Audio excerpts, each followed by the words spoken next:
I think he's strangely appealing, actually. I quite like it. It's sort of, I don't know, it has this kind of sympathetically miserable face. I'm quite drawn to it. It's kind of look like I've been at work for blooming hours, I'm fed up, and I'm not treated well. Maybe that's just me. I don't know. I feel quite sorry for it. A motif for the people who work in the BBC. Could be, yeah. I've seen some faces like that in the news. Yeah, I'll stay out of trouble. And how sort of threatened are the habitats where these creatures live? Well, each of these creatures has been selected. I mean, it's a little bit of an arbitrary vote in a way, because each of these creatures has been selected by a champion, and this whole competition has been run by these campaign messages. For each of these champions has posted an online video on YouTube, and then the public have been asked to vote. And overwhelmingly, they voted for the blobfish, I think because of this surprisingly where does a blobfish live? So it lives off the coast, in the deep waters off the coast of southeastern Australia and Tasmania. And like many of the creatures on this list, it's threatened by human activity. It lives at depths of about 1 kilometre, and it shares its habitat with lobsters and crabs that are fished. So it's often caught in bycatches. It's quite a large, about a 30-centimetre long fish. So it's really easy to get caught up in nets and it can't escape. So it's never been filmed alive. It's got this gelatinous substance for its flesh that's only slightly more dense than water, and it just bobs about at that depth, remaining kind of equally buoyant to the water. But that means it just gets caught up in these trawlers and bycatches. We've never filmed one alive? Well, I couldn't find any footage of them alive, and I'm assured by conservationists that they live at such sort of dark depths, and really their bodies are sort of held together by the pressures at those depths, that they've never been filmed alive. So we only have these rather miserable pictures of them dead out of the water. Okay, let's bring up a runner-up here. What are we going to have? A water frog. Let's see a water frog.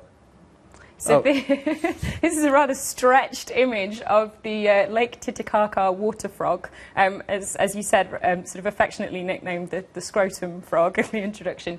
And the reason for that rather hideous nickname is because its skin has these very many folds in it. You'll see it's got all of this extra skin. And that's because it's an aquatic frog that spends its entire life underwater. It only lives in Lake Titicaca in the Andes at very, very high altitudes. And it has all of this extra skin to be able to breathe through so that it can exchange oxygen. And apparently it does press-ups at the bottom of Lake Titicaca to get the oxygen flow increased in the lake so that it can breathe even more through that incredible skin. Okay, we're on a roll now. Okay, monkey. Oh no, the axolotl. What is that? The axolotl. I don't think... It's going to a fancy dress party. It does look like feathers, doesn't it? So this is an incredible creature. This is a salamander, but unlike other salamanders, it doesn't change or metamorphosize into an adult ever in its life. It remains this perpetual juvenile. So it's sort of known as the Peter Pan, exactly, of salamanders. And it's basically, it can regrow its limbs because it retains in this state of development throughout its entire life. It can regrow its limbs. So it's of huge interest to scientists as well. So in actual fact, it's not hugely threatened with total extinction, although it's very, very rare in the wild and occurs just in these very few water bodies. It's not actually threatened with total extinction because there are a lot of them in science labs throughout the world with scientists that are interested in aging and anti-cancer properties. Pig-nosed turtle, come on. There we are. Click of my fingers. Did you see the power? That's power. So smooth.